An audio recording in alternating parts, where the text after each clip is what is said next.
মই বৰ্তমান উপস্থিত আছো শিৱসাগৰ আসামৰিক চিকিৎসালয় 1984 এষ্টাব্লিছ কৰা এই চিকিৎসালয়খন 100খন বেডৰ সেই সময়ত এখন চিকিৎসালয় নিৰ্মাণ কৰিছিলে কিন্তু তাৰ পাছত এখন চিকিৎসালয় বৃদ্ধি কৰি পেলাই 280খন বেডৰ ওপৰত আপোনাৰ এখন চিকিৎসালয় কৰিলে কিন্তু তাৰ বিপৰীতে যিসকল আপোনাৰ এপইণ্টমেণ্ট দিছিলে বা চিকিৎসক আছিলে সেইটো সেই সময়তে যিজন চিকিৎসক আছিলে সিমানখিনি আপোনাৰ আজি পৰ্যন্ত তেওঁলোকে এপইণ্টমেণ্ট দি থৈছে বা সিমানখিনি আপোনাৰ চিকিৎসক আছে ইয়াত চবতকে ডাঙৰ কথাটো হ'ল কি আপোনাৰ যি মেডিচিন বিভাগত যি চিকিৎসক ইয়াত নাই যিহেতু মেডিচিন বিভাগত দেখাইহে বেলেগ বিভাগত আপোনাৰ তেওঁলোকে ৰেফাৰ কৰে কিন্তু তাৰ বিপৰীতে ইয়াত আপোনাৰ শিৱসাগৰ আসামৰিক চিকিৎসালয়ত কোনো ধৰণৰ মেডিচিন বিভাগত এজনো চিকিৎসক নাই আৰু তাৰ বিপৰীতে যিসকল আপোনাৰ চাইক্ৰেটিষ্ট আছে বা বেলেগ বিভাগৰ চিকিৎসক আছে সেইসকলে তেওঁলোকে চাই আৰু এটা কথা ক'ব লাগিব যে যিটো মই চিকিৎসক দি কেতিয়াবা চিকিৎসকো এজন মানুহ হয় আৰু তেওঁলোকৰ বেমাৰ হোৱাটো স্বাভাৱিক আৰু তেওঁলোকৰ বেমাৰ হ'ব পাৰে বা তেওঁলোকৰো ছুটি ল'ব পাৰে তেওঁলোকে ছুটি লোৱাৰ লগে লগে বা তেওঁলোকে যেতিয়া ছুটি লয় সেইটো মই যেতিয়া ইয়ালৈ ৰোগীসকলে ডাক্তৰ নাপাবলৈ বিমুখ হৈ ফুৰি যাবলৈ বাধ্য হয় আৰু এটা কথা উল্লেখ কৰিব লাগিব ইয়াত কিছুদিন আগতে মই উপস্থিত আছো আপোনাৰ আল্ট্ৰাচাউণ্ড যিটো বিভাগ আছে আপোনাৰ এই আল্ট্ৰাচাউণ্ড বিভাগৰ সন্মুখত আল্ট্ৰাচাউণ্ড বিভাগত যিসকল ৰোগী থাকে তেওঁলোকে আপোনাৰ আল্ট্ৰাচাউণ্ড কৰিবৰ কাৰণে 10 বা 12 দিন সময় আপোনাৰ তেওঁলোকক দিয়া হয় যিদিনা দেখায় তাৰপৰা 10 বা 12 দিন সময় তেওঁলোকৰ পৰা লয় আৰু এটা কথা ক'ব লাগিব ইয়াত কিছুদিন পূৰ্বে এজন ৰোগীয়ে আপোনাৰ ইয়াত আল্ট্ৰাচাউণ্ড কৰিছিলে আৰু তেওঁ কিডনী ষ্ট'ন ওলাইছিলে কিডনী ষ্ট'নটো ওলাইছিলে 6.7 mm আপোনাৰ কিডনী ষ্ট'ন ওলাইছিলে আৰু লগতে সেই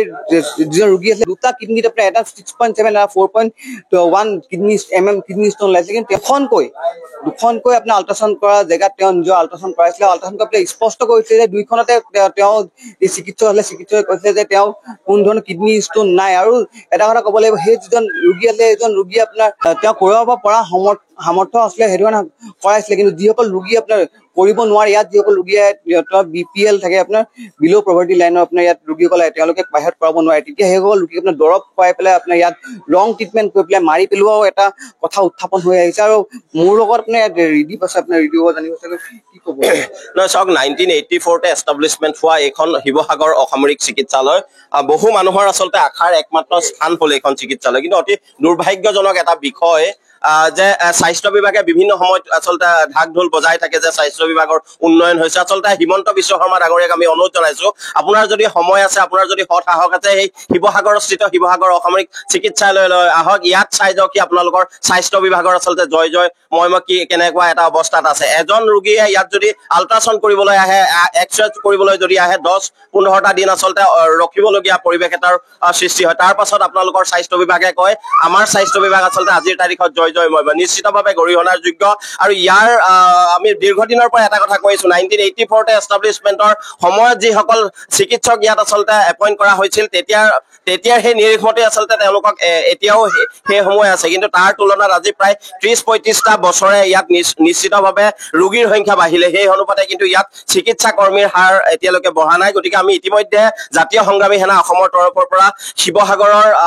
যুটীয়া স্বাস্থ্য সঞ্চালক মহোদয়লৈ আমি 10 দপীয়া দাবী সম্বলিত এখন স্মাৰক পত্ৰ প্ৰদান কৰিছো তাৰ স্পষ্টভাৱে আমি জনাইছো যে শিৱসাগৰ অসামৰিক চিকিৎসালয়ত ৰোগীসকলক উচিত আচলতে ৰোগ নিৰ্ণয়ৰ কাৰণে যিসকল সুবিধা পাব লাগে সেই সুবিধাসমূহ দিয়াৰ ব্যৱস্থা কৰক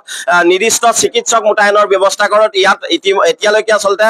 মেডিচিন বিভাগৰ এগৰাকীও চিকিৎসক নাই বিভিন্ন বিভাগৰ চিকিৎসকে মেডিচিনৰ ৰোগ আচলতে ইয়াত নিৰূপণ কৰি চিকিৎসা প্ৰদান কৰি থকা দেখা হৈছে গতিকে শিৱসাগৰৰ একমাত্ৰ চিকিৎসালয়খনত আজিৰ তাৰিখত মেডিচিন বিশেষজ্ঞ এগৰাকী নথকাটো সঁচাই দুৰ্ভাগ্যজনক এটা বিষয় অনতিপলমে শিৱসাগৰ অসামৰিক চিকিৎসালয়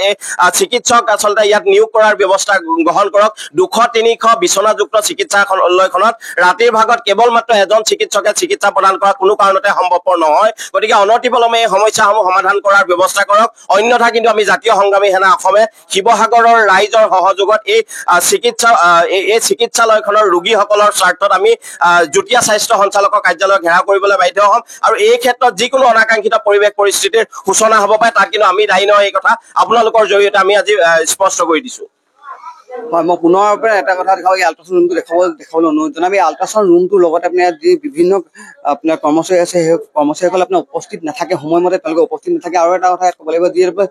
কাষতে আপোনাৰ নতুনকৈ এটা বিল্ডিং খুলিলে সেই বিল্ডিঙত আপোনাৰ কাৰেণ্টৰ অভাৱ আপোনাৰ কাৰেণ্ট যেতিয়া যায় আপোনাৰ কাৰেণ্ট নাথাকে আৰু অস্ত্ৰোপচাৰ কৰি থকা সময়তো আপোনাৰ তেওঁলোকে কাৰেণ্ট গুচি যোৱা আপোনাৰ অভিযোগ উত্থাপন হৈ আহিছে কিন্তু এটা কথা ক'ব লাগিব ইয়াত যি ঢোল ঢাল পিটি থকা আপোনাৰ বিজেপি চৰকাৰে উন্নয়নৰ নামত কি কৰিছে আমাৰ দৰ্শকসকলে দেখিছে আৰু তাৰ বিপৰীতে এতিয়া অনাগত দিনত চৰকাৰে কি পদক্ষেপ গ্ৰহণ কৰে কি ধৰণে আপোনাৰ ইয়াত এপইণ্টমেণ্ট দিয়ে সেয়া অনাগত দিনত লক্ষণীয় হ'ব যিকোনো খবৰৰ বাবে যোগাযোগ কৰক 7099017330 লগতে 7099017110 নম্বৰত